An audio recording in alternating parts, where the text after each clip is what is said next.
ഇവിടെ പ്രതീക്ഷേട്ടൻ്റെ അടുത്തോ പിങ്കിയുടെ അടുത്തോ ഞാൻ എന്താ ഉണ്ടാക്കണ്ടേന്ന് ചോദിച്ചു കഴിഞ്ഞാൽ എനിക്ക് ഈസി ആയിട്ടുള്ള എന്തെങ്കിലും ഉണ്ടാക്കിക്കോളാൻ പറയുവേ. കഴിഞ്ഞ ദിവസമാണെങ്കിൽ വഴക്കിട്ട് ചോദിച്ചിട്ട് അവസാനം പൊങ്കൽ ഉണ്ടാക്കാൻ പറഞ്ഞു. ഞാൻ ഈ സാധനം കണ്ടിട്ടോ കഴിച്ചിട്ടോ ഒന്നുമില്ല. പുള്ളിക്കാരൻ തമിഴ്നാട്ടിലാട്ടോ ജനിച്ച് വളർന്നത്.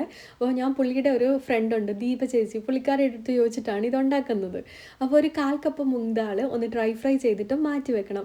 എന്നിട്ട് ഒരു 3/4 കപ്പ് പച്ചരിയും പിന്നെ ഈ ഫ്രൈ ചെയ്തിരിക്കുന്ന മുങ്ദാളും കൂടെ കഴുകിയിട്ട് കുക്കറിൻ്റെ അകത്തിലോട്ട് ഇട്ടിട്ട് വേവിക്കണം. അപ്പോൾ ഇതൊരു കപ്പ് കാണും. അതിന് ഒരു 3 കപ്പ് വെള്ളവും പിന്നെ കുറച്ച് ഉപ്പും കൂടി ഇട്ടിട്ട് ഒന്ന് ഇളക്കി അത് ഒന്ന് പ്രഷർ കുക്ക് ചെയ്തെടുക്കണം. അപ്പം ഞാൻ ഒരു വിസിലും പിന്നെ ഒരു കുറച്ച് നേരം കൂടെ വെച്ച് കഴിഞ്ഞപ്പോഴത്തേന് ഇത് നല്ലതായിട്ട് വെന്ത് പറ്റി, വെള്ളമെല്ലാം പറ്റി ഇങ്ങനെ ഒരു കൺസിസ്റ്റൻസി വരും. പിന്നെ കുറച്ച് ഇഞ്ചിയും പച്ചമുളകും ഒന്ന് അരിഞ്ഞെടുക്കണം.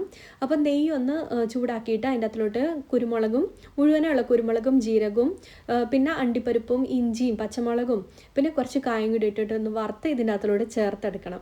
അപ്പോൾ ഇതിൻ്റെ കോമ്പിനേഷൻ എന്ന് പറയുന്നത് പൊട്ടുകടലയുടെ ചട്നി അല്ലെങ്കിൽ സാമ്പാറാണ് കേട്ടോ. അപ്പം ഞാൻ പൊട്ടുകടല ചട്നി ഉണ്ടാക്കിയത്. ഇത് ഞാൻ ആദ്യമായിട്ടാണ് ഉണ്ടാക്കുന്നത്. ഇതിൻ്റെ ടേസ്റ്റ് പോലും എനിക്കറിയത്തില്ല. എന്തായാലും പ്രതീക്ഷയായിട്ടിന് ഇഷ്ടപ്പെട്ടു.